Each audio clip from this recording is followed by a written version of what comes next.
আসুন আমরা জেনে নিই রামসার সাইট সম্পর্কিত কিছু গুরুত্বপূর্ণ তথ্য। রামসার সাইট কি? রামসার সাইট কথার অর্থ হচ্ছে জলাভূমি, অর্থাৎ রামসার কনজারভেশনের অধীনে তালিকাভুক্ত সমস্ত জলাভূমিকে রামসার সাইট বলা হয়ে থাকে। বর্তমানে ভারতে কয়টি রামসার সাইট রয়েছে?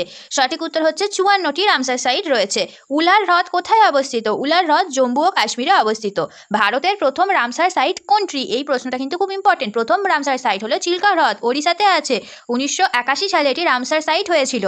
কত সালে প্রথমবার বিশ্ব জলাভূমি দিবস পালন করা হয়েছিল? 1997 সালে। রেণুকা হ্রদ কোন রাজ্যে অবস্থিত? হিমাচল প্রদেশে অবস্থিত রেণুকা হ্রদ। বিশ্ব জলাভূমি দিবস কবে পালন করা হয়? 2রা ফেব্রুয়ারি। অষ্টমুদি জলাভূমি দিবস কোথায় অবস্থিত? কেরালাতে। ভারতের সবচেয়ে বড় রামসার সাইট কোনটি? সুন্দরবন, আছে পশ্চিমবঙ্গে অবস্থিত। ভারতের ক্ষুদ্রতম রামসার সাইট কোনটি? রেণুকা হ্রদ, এটা আছে হিমাচল প্রদেশে।